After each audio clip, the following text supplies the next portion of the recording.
সুপ্রিয় বন্ধুরা, আসসালামু আলাইকুম। বন্ধুরা, আপনারা দেখতেছেন সাদা গোলাপ।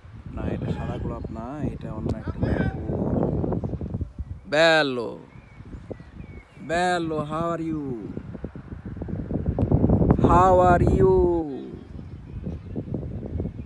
তো বন্ধুরা, কথা হলো এখানকার ছেলে পেলে আমার সাথে কথা বলছে, হাই দিতেছে। তো কথা হলো সেটা না, সেটা এখন কথা হলো সেটা যে ভারত শাক দিয়ে গরুর মাংস ঢাকার চেষ্টা করতেছে। ভারত চুপি চুপি কিন্তু গরুর মাংস খায়, আর সেটা তারা শাক দিয়ে ঢেকে রেখে খায়। তার বাস্তব প্রমাণ হইল যে এই কাশ্মীরের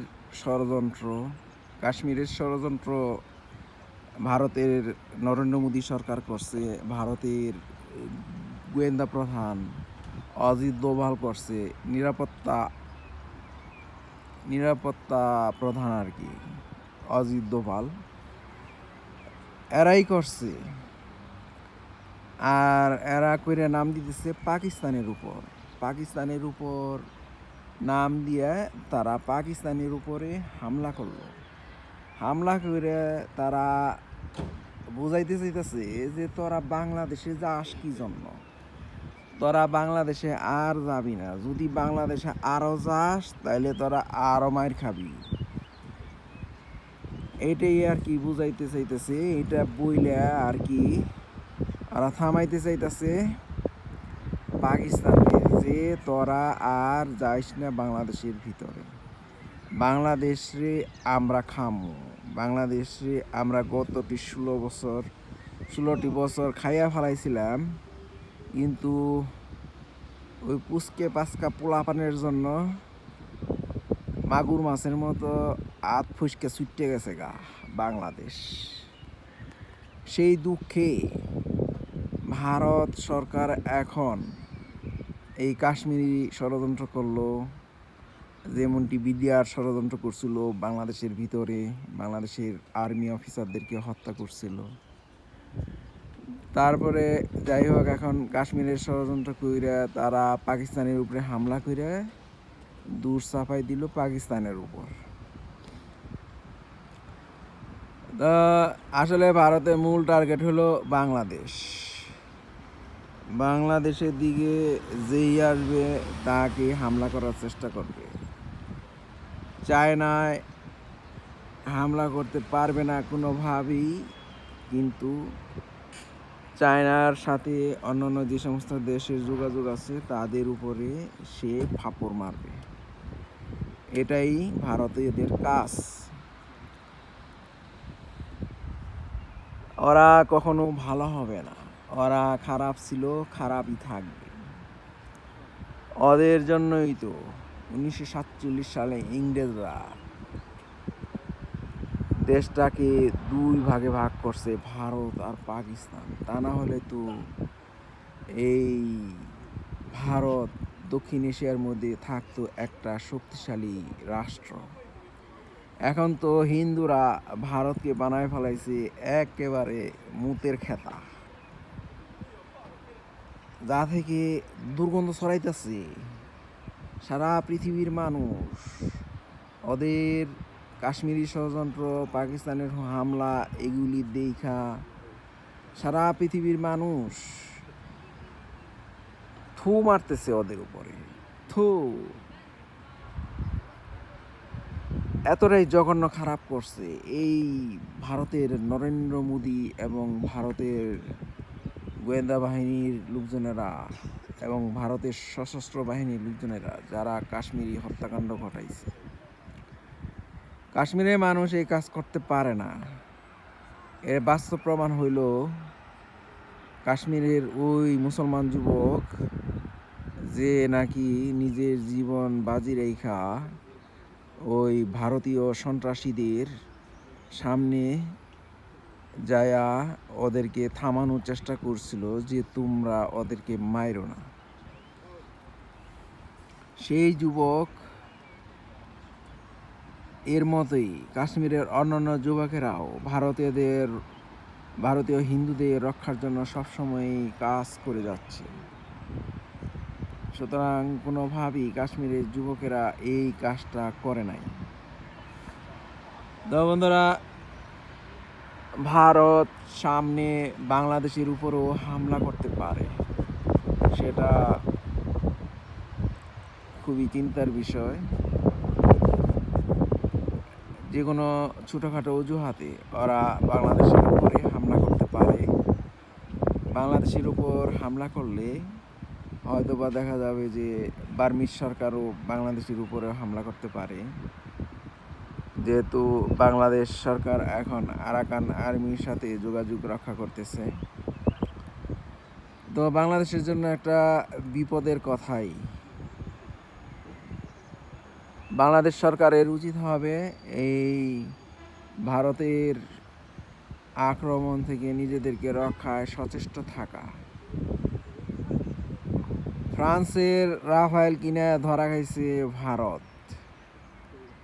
ফ্রান্সের রাফায়েল মাল যে ভালো না, সেটা পাকিস্তানিরা গুলি ছিঁড়ে ফালাই দিয়া প্রমাণ করে দিল যে তোমরা যে রাফায়েলের উপর নির্ভর করে বসে আছো, তোমাদের নিরাপত্তার ব্যাপারটা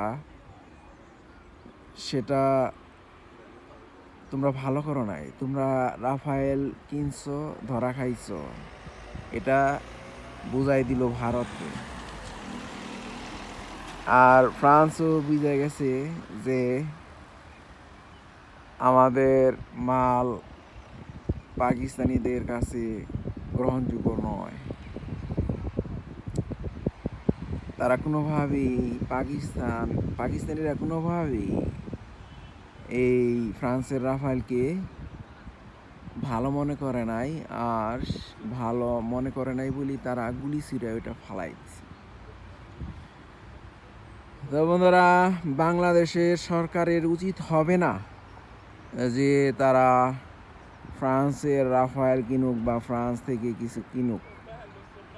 বাংলাদেশ সরকারের উচিত যুক্তরাষ্ট্র থেকে কিছু কেনা, ইতালি থেকে কিছু কেনা এবং তুর্কি থেকে কিছু কেনা।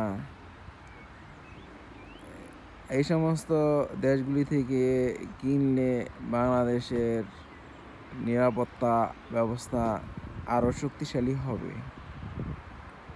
বাংলাদেশের উপর যদি ভারত হামলা চালায়, তাহলে এই সমস্ত দেশ প্রয়োজনীয় মাল সামানা দিবে এবং সেগুলি দিয়ে বাংলাদেশের স্বাধীনতা, সার্বভৌমত্ব ধরে রাখা সম্ভব হবে।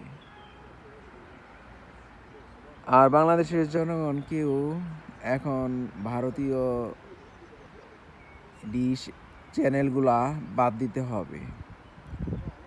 ভারতের ভিতরে বাংলাদেশের চ্যানেলগুলার তো পারমিশন নাই, তাহলে আমরা কি জন্য বাংলাদেশের ভিতরে ভারতীয় চ্যানেলগুলা দেখব? এগুলি দেখা বাদ দিয়ে আমাদের এখন প্রস্তুতি নিতে হবে। যদি ভারত আক্রমণ করে, তাহলে আমরা কিভাবে আমাদের দেশকে রক্ষা করতে পারবো, সেই জন্য প্রস্তুতি নিতে হবে। আর ভারতীয়রা এত বাহাদুরি করে, ওরা বলে ওদের দেশের নাম নাকি হিন্দুস্তান। হিন্দু শব্দটা বিদেশি শব্দ, স্থান শব্দটাও বিদেশি শব্দ। তো হিন্দুস্তান দুইটা বিদেশি শব্দ। হিন্দু হলো ফার্সি শব্দ, স্থান শব্দটা কোন দেশের শব্দ আমি ঠিক বলতে পারতেছি না, তবে এটা বিদেশি শব্দ। তো ওরা বিদেশি শব্দের ব্যবহারে ওরা ওদের দেশের নাম রাখছে। কই আমরা বাংলাদেশিরা তো আমরা বিদেশি শব্দ ব্যবহার করে আমাদের দেশের নাম রাখি নাই। বাংলাদেশ দেশি শব্দ। তাহলে ওরা কি জন্য এত বাহাদুরি করে? নিজেদের দেশের নাম হিন্দুস্তান বিদেশি শব্দে রাইখা ওরা বাহাদুরি করে। এটা প্রমাণ করে যে ওরা একটা জ্ঞানী গুণী জাতি না।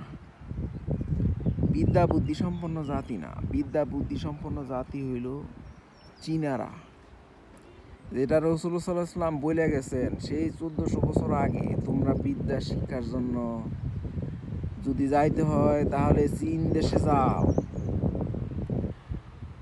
চীন দেশের মানুষ যে অত্যন্ত বুদ্ধিমান,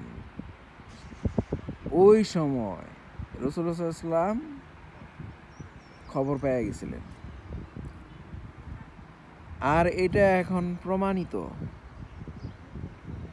সুতরাং আমরা ভারতীয় মাল কিনবো না, আমরা চায়না মাল কিনব। চায়না যায় বিদ্যা শিক্ষা নিব, চায়না যায় জ্ঞান অন্বেষণ করব, সেটাই হবে আমাদের জন্য সর্বোত্তম। তো বন্ধুরা, সবাই ভালো থাকুন। বাংলাদেশের স্বাধীনতা সার্বভৌমত্ব চিরস্থায়ী হোক, টিকে থাকুক ভারতের ভিতরে, এই প্রত্যাশায় বাংলাদেশ জিন্দাবাদ। আল্লাহ হাফিজ। আসসালামু আলাইকুম ওয়া রাহমাতুল্লাহ।